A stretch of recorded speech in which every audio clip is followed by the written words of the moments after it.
Hi everybody, I'm really happy that you're here and I've got a great day for you today. A little bit of information, a little bit of fun, and some, interviews with characters, with make-believe people, which is why we do what we do. Writing for children or anybody is awesome because you get to play. It's a hard game sometimes, isn't it? So, while I am waiting for a couple of people to get on, I'm just going to go through this quickly because I know a lot of people will be watching the replay. Just want to introduce myself, and I'm going to be going every Tuesday at 2 p.m. Eastern. So hopefully I'll have some good things to share with you. I'm Katie Davis. I'm a writer and I'm an illustrator. I've written picture books and I've written novels, middle grade novels and YA novels, and I've written some guides for children's writers, and I'm now the director of the Institute for Writers as well as the Institute of Children's Literature, where over 470,205 people have gone to learn to write since 1969. So it's pretty cool and it's a lot of fun, and so we're doing this to share our information. Today I want to offer you, for being here live for the next 24 hours, I'm going to say this again because I think I have one person right now and me, a coupon. It's Valentine's Day, so I love the people watching. It's 50% off of our Magazine Markets for Children's Writers 2017 and book markets for children's writers 2017. And you can get one or both. You get 50% whether you buy one or whether you buy both together. And you get them at bit.ly/ICL books. And that's bit.ly/ICL books, lowercase. And just put in this code when you go to checkout, ICL Valentine. And this is confusing. That's all uppercase, but I think it does it automatically. So ICL Valentine is the coupon. Put it in uppercase. Put the URL in lowercase. The internet's. All right, so I would like to start. Since we only have one person, I'm not going to start asking questions, but hopefully in the future we'll have a few more people. We're going to talk about interviewing your characters, all right, and why this is a good idea. And I am going to get started. This is also based on a podcast I did recently. So if you ever wonder if you have a real plot to your short story, something that an editor might be interested in and which they'll find satisfying and complete, it can be tough. But one way to find out if you have something, you might want to imagine your main character right in front of you and just ask them, him or her, questions. So we're going to go through the questions, and I'm going to sort of model this for you, okay? I have a couple of quotes for you too. Writers love quotes. I'm going to give you a couple of writer quotes. So Kurt Vonnegut said, every character should want something, even if it's a glass of water. The first question to ask your character is going to be about what they want, what he or she wants. And a character who wants for nothing is not going to make a good story, all right? You need to have characters who are going to be interested in something. And I'm going to go through this series of interviews, these little mini interviews, and with the same three characters, and we're going to develop that, and we're going to hopefully make something that an editor would find interesting. You get to be the fly on the wall. And you can do this with your own characters, right? You'll see how a story can be changed and based on the answers. And of course you're writing the answers, obviously, but you can at least be funneled into where those characters might be going, right? So let's talk about the what do you want question, all right? Oh, getting some thumbs up. Yay, we like that. I see it's Kristen. Yay. Hi, Kristen. All right, so Kristen's awesome. The what do you want question. We're going to ask those of the main characters of these two short stories, all right? Penny is one who is she's one character in one for young readers, and Hannah and Carter are from two different stories for intermediate readers. And I'll be the author, all right? So I'm going to ask them the questions. So I'm asking the kids, right? The characters. So what do you want in the world? What do you want most in the world right now? So Penny's going to be, she's a little kid, remember? She says, I want to go back to my old preschool where all my old friends are. And Hannah says, I want Olivia to move back to Texas before she ruins my life. And Carter says, I want to make enough money to buy another new cell phone, but I don't want to be bored to death by doing it. All right, so all of these wants are very serious to each of the main characters, right? Now, Penny and Hannah aren't going to get what they think they want because, you know, we'll get to that in a second. Right? They're not going to get to what they think they want. Carter will, but he might learn something about, you know, being careful what you wish for. Penny's family has moved, and, you know, they're probably not going to move back just because she wants to move back. She's preschool, right? And Hannah's nemesis is probably not going to move away just because that's what Hannah wants. Oh, I'll get into hearts, thank you. Hearts for Valentine's. And remember, our Valentine gift to you is 50% off of these incredible guides, right?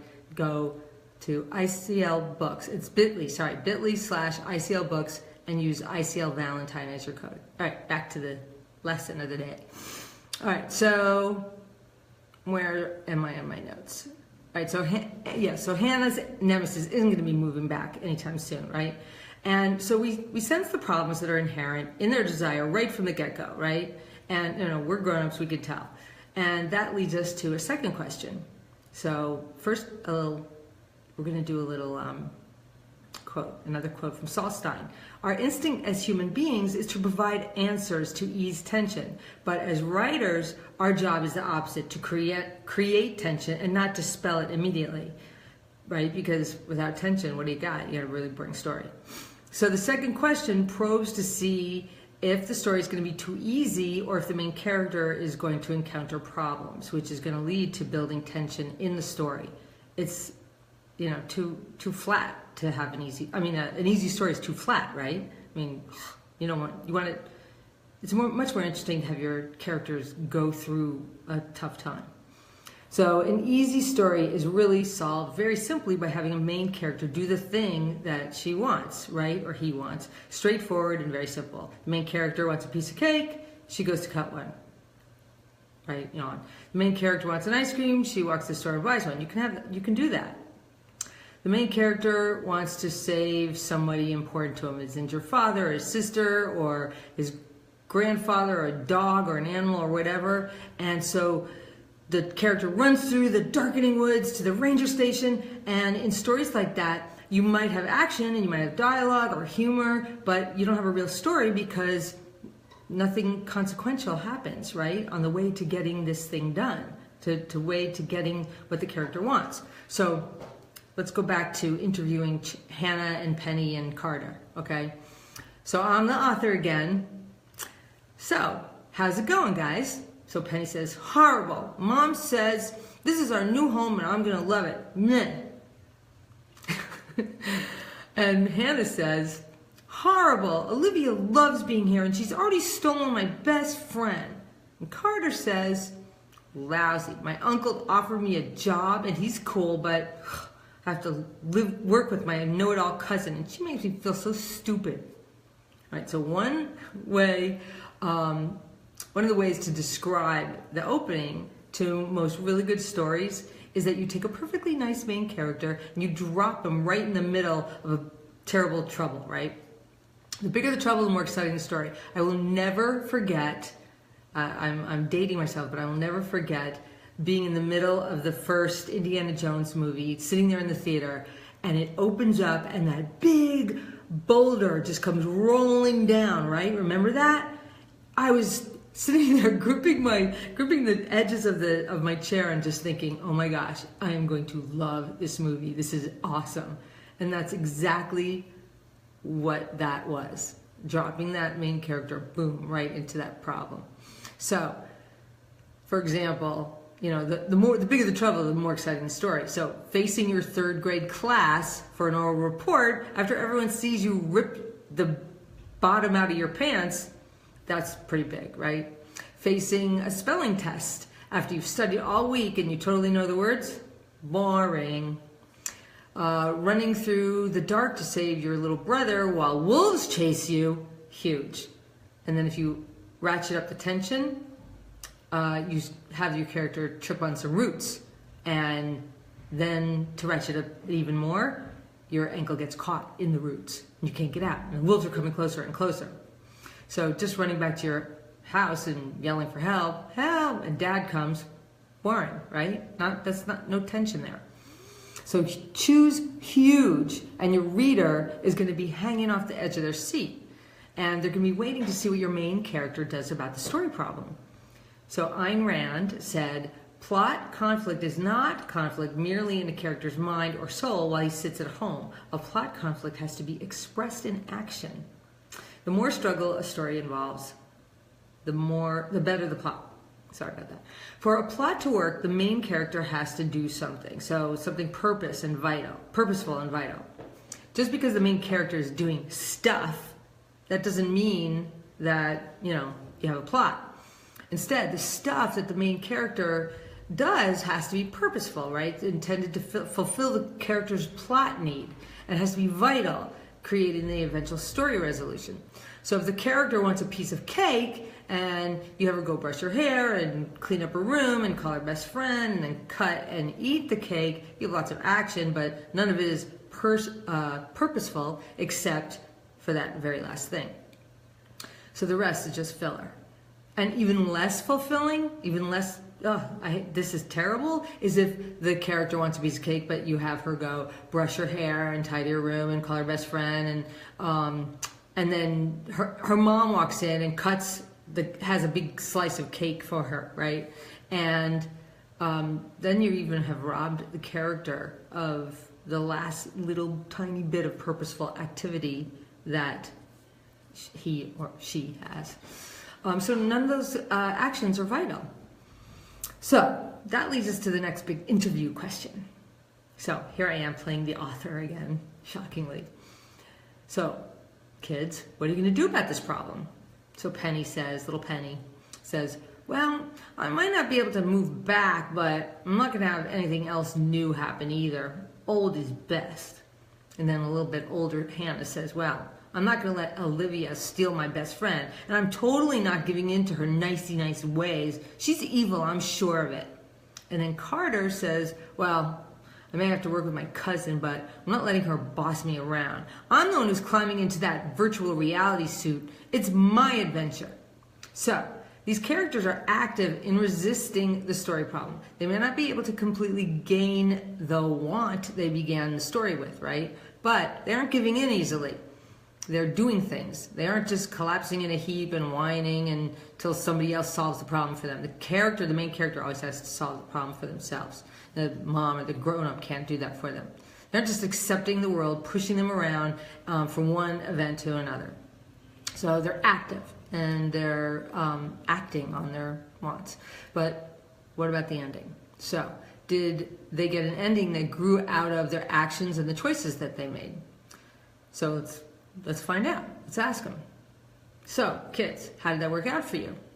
So Penny says, well, I didn't wear any of those fancy new clothes my mom bought, but I did make a friend at school and we had fun. I still like old best, but I like new sometimes. And Hannah says, well, I didn't lose my best friend and I did stick up for myself a little too much, I guess. I found out Olivia had changed, so I guess she can stay. And Carter says, I had an amazing adventure. I guess my cousin has her good points, as long as I don't have to live with her, but I can't wait to get in that suit again. Now, the character's actions has definitely shaped the story, right? Each story. Penny's choices got her into a little bit of trouble, but it also let her make a friend. And Hannah's actions brought about a confrontation, which totally changed the way she saw the situation. Carter's resistance to getting along with his cousin ratcheted up the peril, if you want, in the adventure, but it also allowed each of them to come to appreciate the other's strengths a little bit. The endings couldn't have happened if the characters had made different choices, and you as the writer can make those choices for them, obviously. I'm not really talking to real people. Also, the endings point up to one more aspect of plot. So Flannery O'Connor, someone I love, said, if there's no possibility for change in a character, we have absolutely no interest in him. The final question is hinted at in the answers from the last question. So how has the character changed? You want to see an arc, right? That's the big word, arc. Is there any area that they see things differently at the end of the story? Have they changed? Change isn't the same as a lesson. A lesson is usually happening from the outside, where the wise adult or the friend gives a lecture and the character changes magically. But a story change comes as a result of choices, actions, and issues faced by the character. Okay, in the story, change comes to a character just as it comes to us in real life. Right, we have to go through it, and by watching characters change, the reader might gain another perspective too, and that is one takeaway value of a story. It's a really great thing. That's why teaching a lesson is, ooky for a lot of people. You want to try not to teach the lesson because it's sort of hitting your reader over the head with the lesson isn't as fun to read and as satisfying. So I'm going to ask them again. So do you feel any differently than when you started? Penny says, I still don't like change except sometimes. Sometimes it's good. And Hannah says, yeah, well, I guess I figured out that some people can change, and I'm glad because I totally didn't want evil Olivia back in my life, but I like friend Olivia. So now she's learned to accept, right? And Carter, because probably Olivia is the same kid, Carter says, I know I'm not stupid, and now I know my cousin doesn't think so either. So he's lost his fear of people thinking he's stupid, and he gets along with his cousin. So what do you think about interviewing your main character? And what do my live? I hope that didn't mess things up. I have to learn how to block those. So interview your main character and find out what it reveals about your story problem, your story tension, and your conflict, and how it will change your character. Your characters, they have a lot to teach you, and you never know. You never know what you might hear from these, invisible people and how it might help your story. So have any of you who are here, have any of you ever interviewed your characters? One thing I've done when I have been working on something, it's a form of interviewing, I've written from an antagonist point of view. And I have found that to be incredibly freeing. And I've learned so much because, for example, I was working on a novel that is still a work in progress, but all the other characters were completely flat. And I realized it's because I didn't know who they were. I didn't know what their likes were. And the antagonist was completely boring, and she was flat. And once I found out she was a clog dancer, I found out that her favorite, what her favorite foods were, like these weird, quirky things about her. She became multidimensional, and she wasn't just evil. She wasn't a one-sided person. Kelly says, I haven't interviewed my characters, but it's fascinating to think about how the characters would see their own story. Yeah. So like this antagonist I was talking about, she was just a bully in this book I was writing. And when we saw her point of view and how she had like a doll collection or something like that, I can't remember, it was a long time ago. I kind of abandoned this project, but it still taught me a lot. And this character was lonely and scared that somebody would find out her secret of her softness towards this doll collection. And it's interesting that what you can find out just from taking a different point of view. So I hope this helped you. We'll be back next Tuesday at 2 p.m. Eastern. And Again, I'm going to tell you once more at the end of this, if you go to bit.ly/ICL books and you check out the magazine Markets for Children's Writers 2017 or the book Markets for Children's Writers 2017, you'll get 50% off if you put in ICL Valentine. Kelly says, I love rewriting the story from the antagonist point of view. The antagonist is the protagonist in their own story. Oh my gosh, that is so true. That is so true, Kelly. Yeah, thank you for putting that in there. Yeah, that's so funny. I never thought about it that way. They are the protagonist in their own story. Who said that? Did you just say that? That's awesome. I love that. So that's it for now. I've only been on for 21 minutes, but I'm gonna let it go and let you guys go interview your characters. Okay? Thanks for all the love. Have a great Valentine's Day, and that coupon is good for 24 hours. So if you're watching this in replay, February 15th, actually till midnight, February 15th, 2017. Oh, Jan had the quote in the newsletter. It's fabulous. Jan's very smart. All right. Bye-bye. Loving all those hearts.